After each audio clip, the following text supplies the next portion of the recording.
My name is Ricardo Liborio. I'm one of the founders of American Top Team. I was a founder of Brazilian Top Team. I was one of the head coaches of Carson Gracie.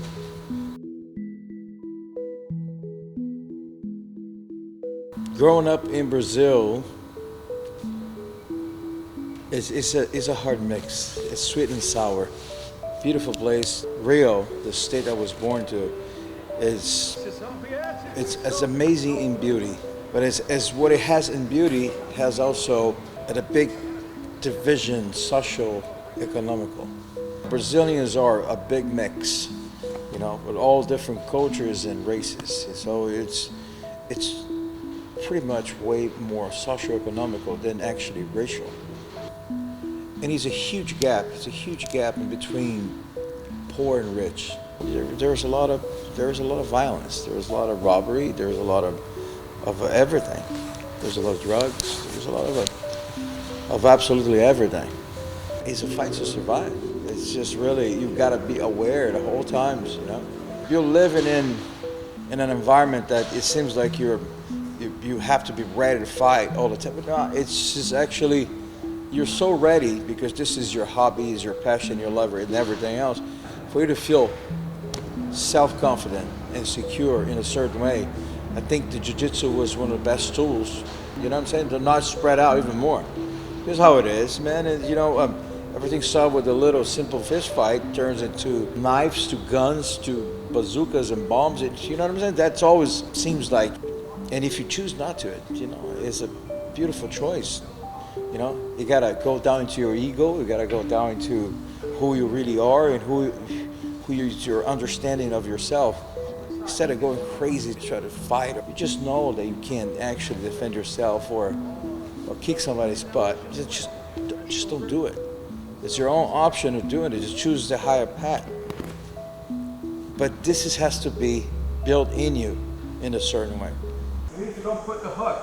That from here, same principle. My life in martial arts started when I was 4 years old. It's pretty common young kids to go to judo. So judo was a comprehensive program where parents and kids could understand. You're going to be learning this, and that's your path up till you get to the black belt. But BJJ, when I started doing BJJ, man, there was so few of us. It was very centralized. When I started BJJ, I was 14 years old. There was one tournament a year. It's a lot of what we call confettis. You go to the gyms and partner it up with other students from other schools and see how it goes. But tournaments itself, like as it is today, a real organization, it didn't exist. I was coaching a Carson Gracie team at the time, that was split at the time, and then we went to a Brazilian Top Team. We created a Brazilian Top Team. The Brazilian Top Team was nominated the best team in the world for a while.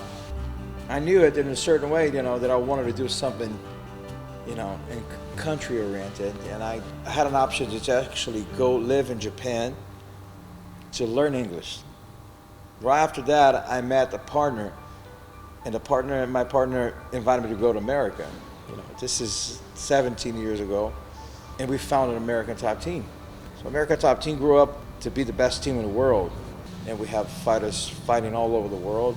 We have the largest body of fighters and in the whole UFC, but we just got voted, 2016, American Top Team being the best MMA team in the world. I knew Steve from a long, long time. I learned Steve from Brazil, the big white guy. But one of the only gringos training in Brazil in a core center where it's just only crazy Brazilian guys, try to eat him alive until he got the respect. And he was carrying the New Zealand flag for the whole time. And I always get that really good vibe with him, and I started training. And Steve has a BJJ background, that's similar to mine. So we share a lot of ideas. And Steve, personally, we know it's not just about the techniques. We share a lot of philosophy in training, philosophy in life, and ideas for the future. it was a perfect fit. It's just not a great friend. Steve was the person that I 100% trust to build up something that it's great as it is today. Steve is very selfless when he thinks about the sport. He really not think about just his team. You know, he has the bigger, much bigger picture for the whole country. That's what he always says. It's about us here in New Zealand. It's New Zealand. It's just, you know, and he has a personality for that. It's just not faking it. That's who he is. And me and him especially, we're very tight, we're very together. But beyond anything else, Steve is the person that you want on your side when you really wants to build something big. Steve is a doer. And he's so passionate about it. You can't beat passion. So it's my pleasure, it's my honor to give my brother his third degree in a black belt.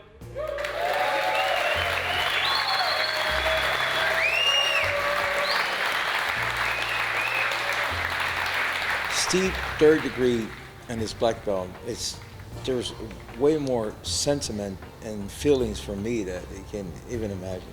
You know, I know what it's meant to him, what it means to me. This connection, it never goes away, you know.